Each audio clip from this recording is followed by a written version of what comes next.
Bom dia! Hoje esse vídeo é para ajudar vocês na leitura do capítulo 1, né, exploração do volume 2 da formação da classe operária inglesa do nosso amigo Thompson, assunto dessas nossas semanas, né, previstas ali no Moodle, tá? Bom, gente, por que eu escolhi esse capítulo, né, entre tantos textos importantes do Edward Palmer Thompson? Porque esse capítulo você vê as problemáticas que eu apontei no vídeo anterior, dos conceitos fundamentais de Thompson. Ali você vê como ele, da onde vem, né, essa reflexão sobre a economia moral, como ele aborda a consciência de classe e como ele percebe o costume como lugar de resistência dos trabalhadores. Também você percebe nesse capítulo uma aula de como se escreve a história. As páginas do Thompson são as páginas de um historiador.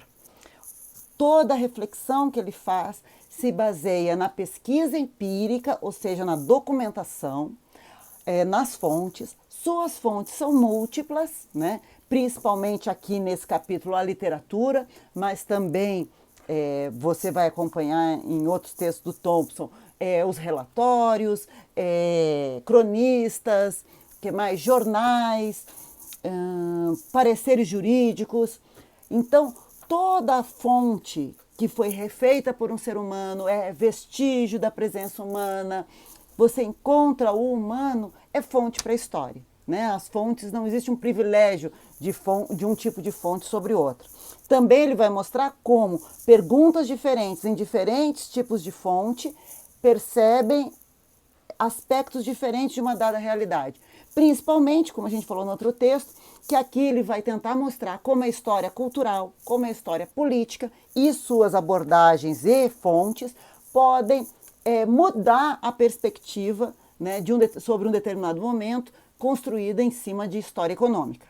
A história econômica é extremamente importante, levanta perspectivas ótimas, mas criticando aquele economicismo marxista, mas não só o marxista, né, mas o economicismo na historiografia em geral. Ele está escrevendo aqui no final dos anos 60, era a corrente predominante, a história econômica dentro da historiografia europeia nesse momento. Como o economicismo traz dados importantes, mas não tem uma preferência, não está achando a parte mais importante de um momento histórico. As relações econômicas e os dados econômicos são tão importantes quanto os dados culturais, quanto os dados políticos. Claro que sabemos que toda essa reflexão da nova esquerda inglesa, percebendo a autonomia da política, a autonomia da cultura, vem, vocês lembram, naquele fluxo da desestalinização, né, do marxismo, né, e as releituras dos outros teóricos marxistas, como o próprio Gramsci, como a gente falou nos vídeos anteriores. Bom, o que ele quer mostrar, né, durante toda essa obra, né, durante toda a formação da classe operária inglesa? Já falamos que a classe operária inglesa é fruto, né, da própria das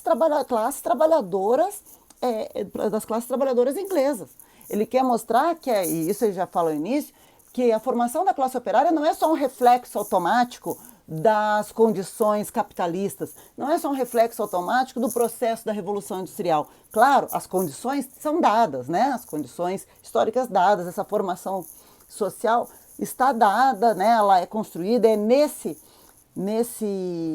contexto que a classe operária se forma. Mas a classe operária é uma autoformação, né? Essa é a ideia, é um making of, né? Ela se autoforma dentro das classes trabalhadoras como resistência a essas condições extremadas dessa exploração capitalista industrial, dessa nova exploração. E é disso que ele vai mostrar. Ele vai mostrar como ao início, né, ao final do século XVIII, início do século XIX, a fábrica, a multidão, eram novidades. Ele vai passando, né, vários textos escritos no período, né, sobre a vida na Inglaterra no final do século XVIII, início do século XIX, né, fontes primárias, textos escritos no período, mostrando como a multidão é uma novidade, como a fábrica é uma novidade, né, e vai passar, inclusive, os próprios né, pais do marxismo, né? Ou seja, os textos marxianos, o próprio Marx e o Engels, né? Que tem o texto clássico dele, As Condições da Classe Trabalhadora na Inglaterra. Ele vai mostrar como esses textos percebem essa novidade como ligado, né? Os trabalhadores como ligados às máquinas, né? Vai mostrar também que a primeira metade do século XIX é um grande momento de movimentação das classes trabalhadoras. Há diversos movimentos de resistência a essas novas condições de exploração impostas pela Revolução Industrial. Então, ele vai falar do cartismo, ele vai falar do ludismo, né? Quer dizer, todo esse período, do final do XVIII até o início, né? As primeiras décadas do século XIX, há vários movimentos das classes trabalhadoras, né? Bom, o que ele quer mostrar isso? Quer mostrar, já estou ali na página 15, que o surgimento da classe operária não é uma correspondência automática à Revolução Industrial e às máquinas. Tá? Ele quer mostrar que os trabalhadores industriais ainda são, inclusive, minoria durante a Revolução Industrial. Entre 1870 e 1830, a maior parte dos trabalhadores ingleses são trabalhadores manuais e não trabalhadores industriais. Então, essa correspondência automática não explica a formação da classe operária inglesa.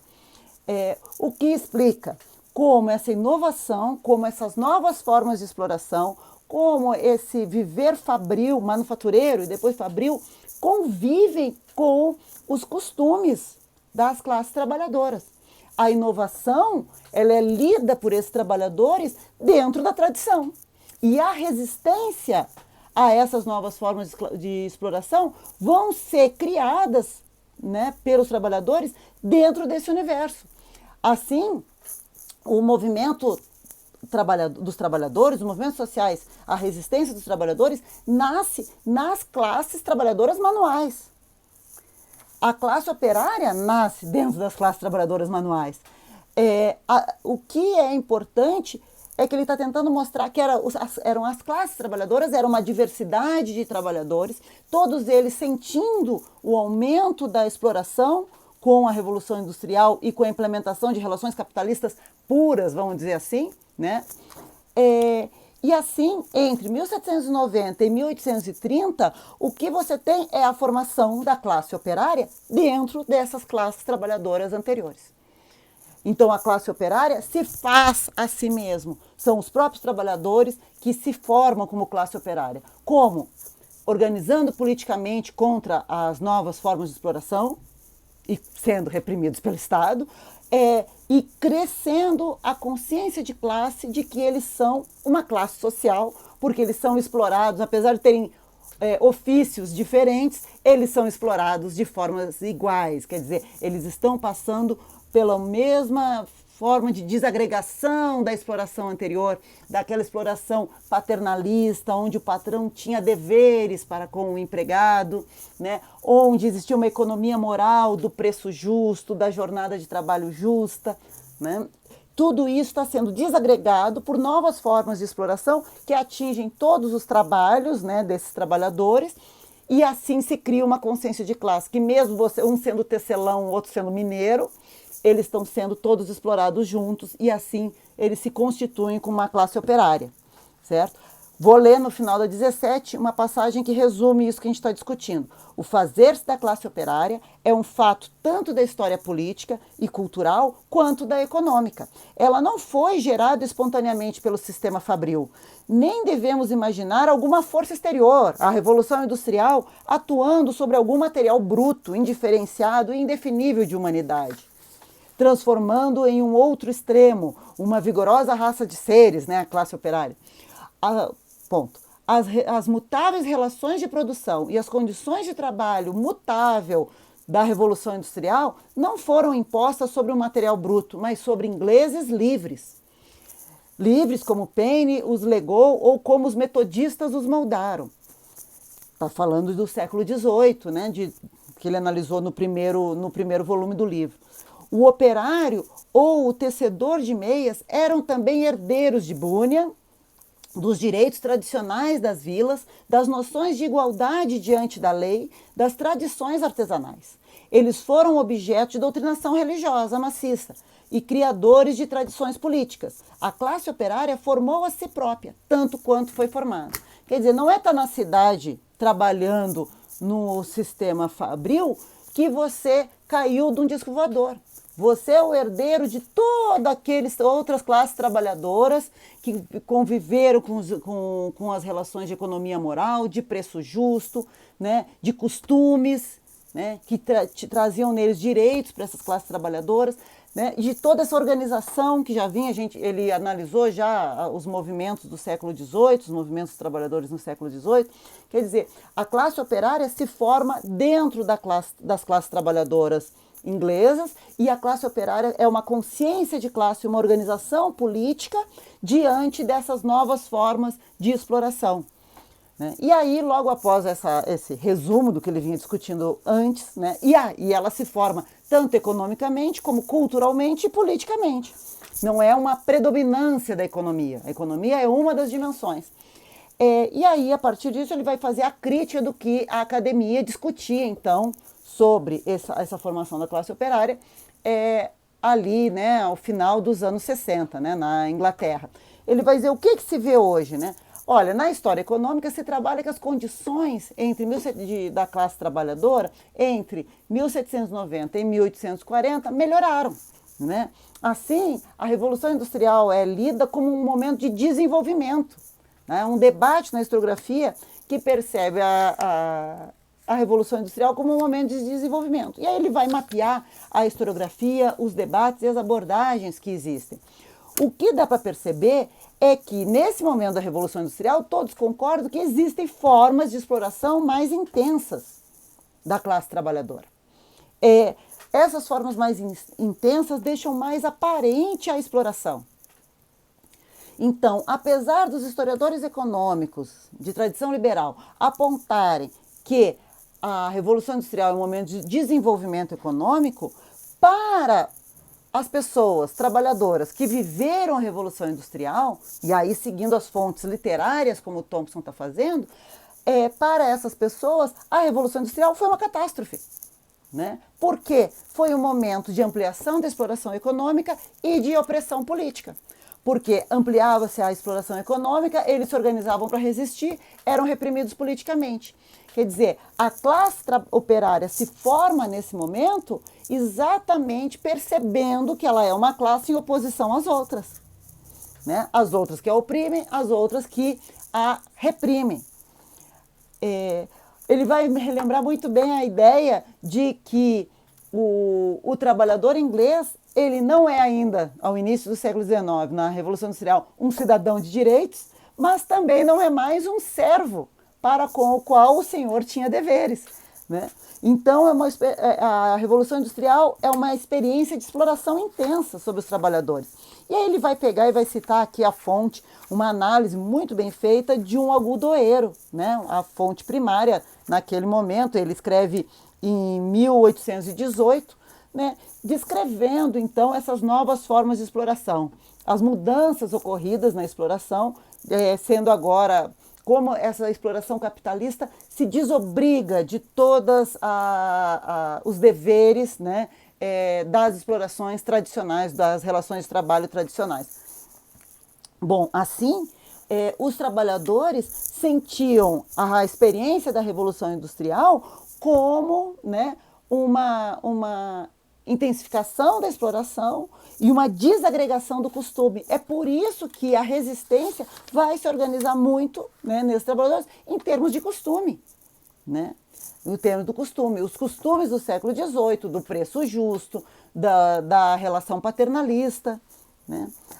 Eu botei aqui, na página 28, eu marquei aqui, né, que a relação de exploração é mais que a soma de injustiças e antagonismos mútuos. É uma relação que pode ser encontrada em diferentes contextos históricos, sobre formas distintas, que estão relacionadas às formas correspondentes de propriedade e de poder estatal. Né?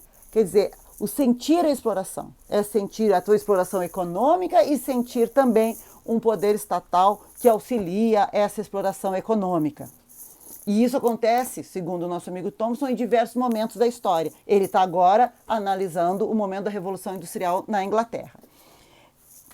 Bom, e assim ele vai continuar apontando a crítica do que ele vai chamar de empirismo economicista, quer dizer, como existe toda uma historiografia econômica que trabalha só com dados quantitativos e que percebem essa tradição é uma tradição muito ligada ao liberalismo inglês, essa tradição de interpretação da historiografia econômica empirista, e eles vão perceber então, aqui eu até marquei, um fato bruto, como por exemplo, uma colheita ruim, pode parecer estar além do controle humano, né? Ele vai dizer, olha, quando as coisas pioraram na Revolução Industrial foi por fenômenos naturais, não pelas relações capitalistas da Revolução Industrial. E ele vai dizer, mas a forma com que os fatos se desenrolaram ocorreu sobre um complexo particular de relações humanas. Quer dizer, um fato da natureza como uma colheita ruim vai ser pior ou menos pior dependendo das relações humanas que ele encontra. Aí botei direito, propriedade, poder, como que estão essas relações? Quando encontramos alguma frase sonora como os fortes fluxos e refluxos do ciclo econômico, temos que nos manter precavidos, pois por trás desse ciclo existe uma estrutura de relações sociais que fomenta certas formas de expropriação, por exemplo, é considerada a exploração correta, né? A renda, o lucro, e descarta as outras formas de exploração, como o roubo, como os direitos feudais, né? Legitima certos tipos de conflito, como a guerra, a competição, né? O laissez-faire, laissez-passer, e inibe outras, como o sindicalismo, né? Os motins pelo pão, a organização popular. Quer dizer, o que é considerado como justo e o que é considerado como injusto já está falando de uma ordem de relações humanas e sociais imposta pelo capitalismo e organizadas pelo liberalismo. Assim, o que o capitalismo também é para esses trabalhadores é uma nova ordem moral. O capitalismo, na Revolução Industrial inglesa, é mais do que um confronto de relações de produção.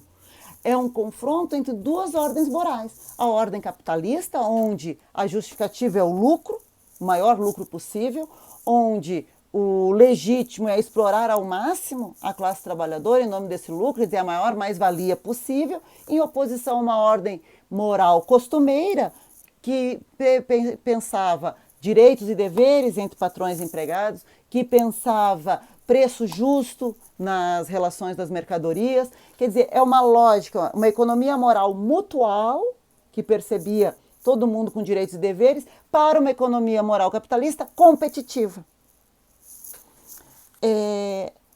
E aí ele vai dizer, olha, a historiografia econômica fica brigando se durante a Revolução Industrial na Inglaterra o padrão de vida subiu ou piorou.